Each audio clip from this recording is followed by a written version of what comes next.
Peu028 diz aí. E aí, Paulinho? Gostaria de agradecer por todos os BNTC. O resultado do desafio 60 dias te surpreendeu? Quais suas expectativas para os atletas da Max na Europa Pro? Abraços, Paulinho, Igor Monarque e Gianzão. Olha só, para os atletas, eu acho que eles vão muito bem, porque o Gorila tem um físico fantástico. Meu, o Ramon nem se fala, né? E eles estão lá com o Renato, com o Eduardo Correia. Pô, cara, você quer quem mais, né?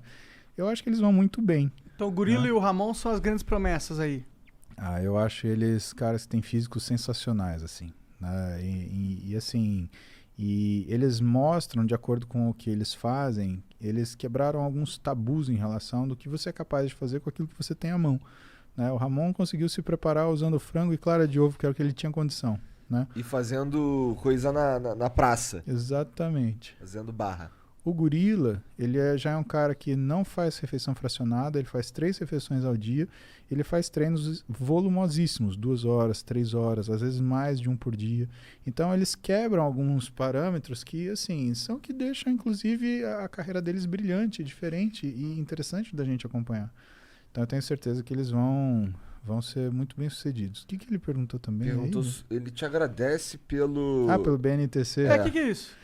BNTC, todo dia, entre 8 e 9 da manhã, eu faço uma live onde eu respondo pergunta do pessoal. Livre. É assim, é tipo prova oral. Pergunta o que você quiser. Eu vou falar o que eu sei. Né? E o que é legal? As pessoas que entram, elas fazem perguntas extremamente relevantes. Então, por exemplo, essa semana, teve um menino que fez uma pergunta que a gente falou disso a semana inteira. O Rubens entrou segunda-feira e perguntou, pô, dá para crescer limpo?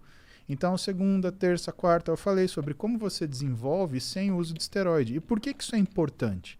Porque isso é importante, né?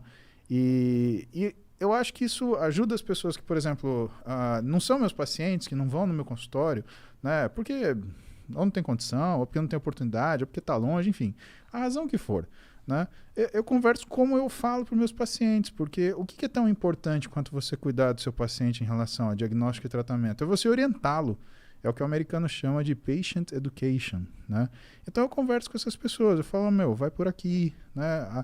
O nutricionista, eu falo sobre as profissões, porque tem gente que fala assim, mas nutrição é besteira, fazer dieta não funciona, né? Ou então, não vale a pena ir nutricionista. Cara, você sabe o que o nutricionista faz?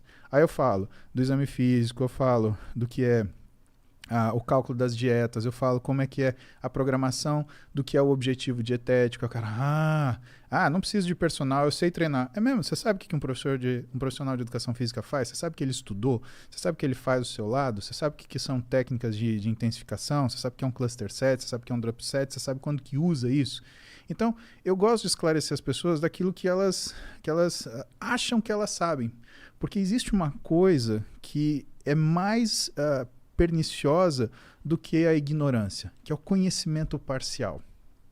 2 psicólogos, em 1999, Dunning e Kruger, eles fizeram um estudo sobre o que era a curva do aprendizado. E eles queriam entender o que era... Esses caras são foda. Esses caras são foda. E eles queriam entender o que era, na verdade, a percepção do conhecimento. Então eles fizeram um teste muito simples e maravilhoso, que era o quê? Eu faço pergunta para grupos distintos que têm níveis diferentes de conhecimento sobre um assunto. Só que eu também pergunto para eles quanto eles acham que eles sabem daquilo. E o que Dunning e Kruger descobriram lá em 1999? É o seguinte... Dunning-Kruger acabou virando o nome da curva, né? Exatamente. Que o sujeito que menos sabia era o que mais achava que tinha conhecimento daquilo. Então o cara fala, eu sei 70% disso, eu sabia 20%. Né? E existe um corolário. O cara que mais sabe, ele acha que sabe menos do que ele sabe, porque ele está tão acostumado a ver isso que ele acha que é óbvio. E é o que explica, por exemplo, por que seu professor da faculdade, às vezes ele dá uma aula dificílima. Não é porque ele é chato, é porque ele acha que você sabe exatamente aquilo e que ele não está conseguindo adicionar nada para você. Porque como ele vê aquilo todo dia, todo ano, sempre, para ele é tão óbvio que ele acha que para você também. Né? É a história. O idiota nunca tem dúvida. Né? E o sábio é o que mais dúvida tem. O vislumbre do conhecimento é perigoso. Porque ele dá para a pessoa que é mais ousada a sensação de que ela domina aquele assunto. E aí você vê o pessoal falando bobagem na internet, à torta e direito, e colocando a vida das pessoas em risco. Ao passo que, qual que é a primeira coisa que você identifica que a pessoa ela tem responsabilidade e sabedoria? Pô, tal coisa. Não tenho certeza. Posso pensar para te responder? Nem sempre o mais sábio é o que responde de cara. Muitas vezes é o que tem cara o suficiente para falar para você que ele precisa pensar para poder te responder.